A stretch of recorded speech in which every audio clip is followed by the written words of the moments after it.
September 3. I did not finish my last letter, Makar Alexievitch, because it was difficult for me to write.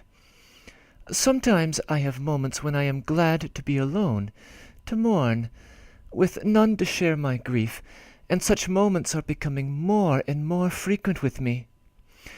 In my recollections there is something inexplicable to me, which attacks me unaccountably and so intensely that for hours at a stretch I am insensible to all surrounding me, and I forget everything, all the present.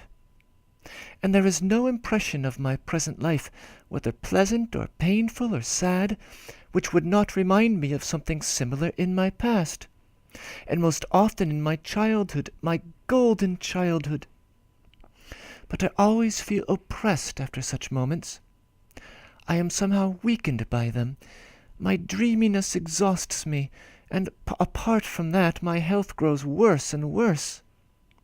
But today, the fresh, bright, sunny morning, such as are rare in autumn here, revived me, and I welcomed it joyfully.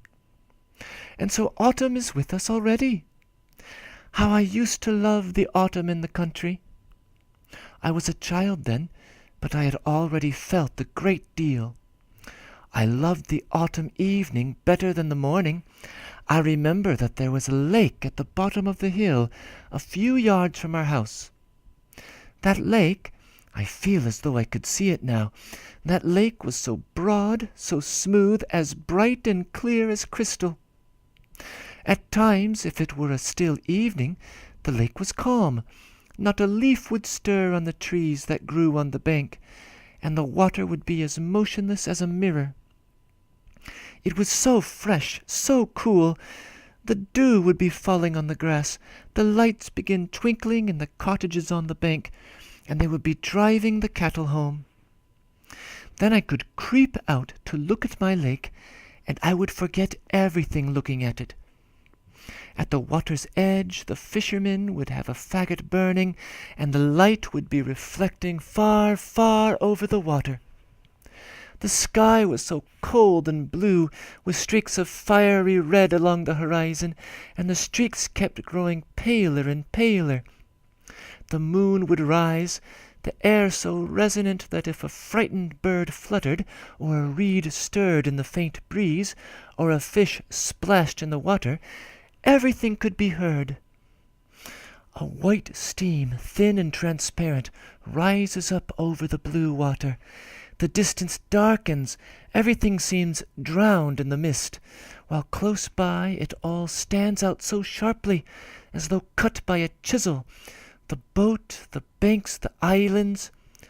The tub, thrown away and forgotten, floats in the water close to the bank. A willow branch hangs with its yellow leaves tangled in the reeds. A belated gull flies up, then dives into the cold water, flies up again, and is lost in the mist, while I gaze and listen. How lovely, how marvelous it was to me, and I was a child, almost a baby. I was so fond of the autumn, the late autumn, when they were carrying the harvest, finishing all the labors of the year, when the peasants began gathering together in their cottages in the evening, when they were all expecting winter. Then it kept growing darker. The yellow leaves strewed the paths at the edge of the bare forest, while the forest grew bluer and darker, especially at evening, when a damp mist fell and the trees glimmered in the mist like giants, like terrible misshapen phantoms. If one were late out for a walk, dropped behind the others, how one hurried on alone! It was dreadful! One trembled like a leaf, and kept thinking that in another minute someone terrible would peep out from behind that hollow tree. Meanwhile the wind would rush through the woods, roaring and whistling, howling so plaintively, tearing a crowd of leaves from a withered twig, whirling them in the air, and with wild, shrill cries the birds would fly after them in a great, noisy flock, so that the sky would be all covered and darkened with them. One feels frightened, and then, just as though one heard someone speaking, some voice, as though someone whispered, Run, run, child! Don't be late! It will be dreadful here soon! Run, child! With a thrill of horror at one's heart, one would run till one was out of breath. One would reach home, breathless. There it was, all noise and gaiety. All of us children had some work given to us to do, shelling peas or shaking out poppy seeds.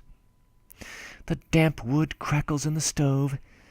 Cheerfully mother looks after our cheerful work. Our old nurse Uliana tells us stories about old times, or terrible tales of wizards and dead bodies. We children squeeze up to one another with smiles on our lips. Then suddenly we are all silent. Oh, a noise as though someone were knocking! It was nothing. It was old Frolovna's spindle. How we laughed! Then at night we would lie awake for hours. We had such fearful dreams. One would wake and not dare to stir, and lie shivering under the quilt till daybreak. In the morning one would get up fresh as a flower. One would look out of the window. All the country would be covered with frost. The thin hoar frost of autumn would be hanging on the bare boughs. The lake would be covered with ice, thin as a leaf. A white mist would be rising over it. The birds would be calling merrily. The sun would light up everything with its brilliant rays and break the thin ice like glass. It was so bright, so shining, so gay. The fire would be crackling in the stove again. We would sit down round the samovar while our black dog, Polken, numb with cold from the night, would peep in at the window with a friendly wag of his tail. A peasant would ride by the window on his good horse to fetch wood from the forest. Everyone was so gay, so happy. There were masses and masses of corn stored up in the threshing barns. The huge, huge stacks covered with straw shone golden in the sun, a comforting sight. And all are calm and joyful. God has blessed us all with the harvest. They all know they will have bread for the winter. The peasant knows that his wife and children will have food to eat, and so there is no end to the singing of the girls and their dances and games in the evening. And on the saints' days all pray in the house of God with grateful tears. Oh, what a golden, golden age was my childhood! Here I am, crying like a child, carried away by my reminiscences. I remembered it all so vividly, so vividly. All the past stood out so brightly before me, and the present is so dim, so dark. How will it end? How will it all end?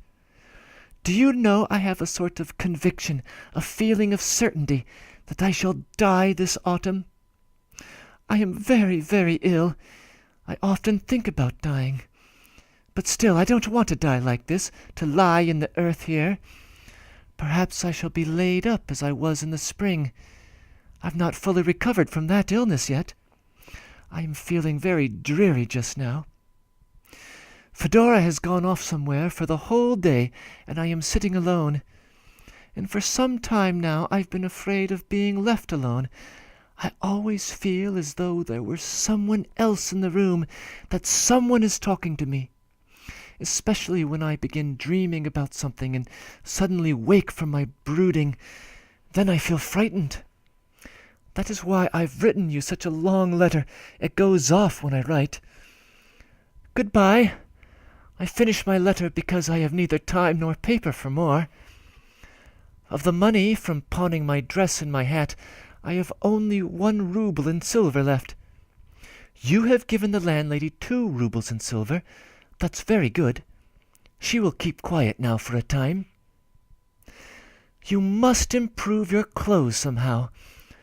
Goodbye. I'm so tired. I don't know why I am growing so feeble.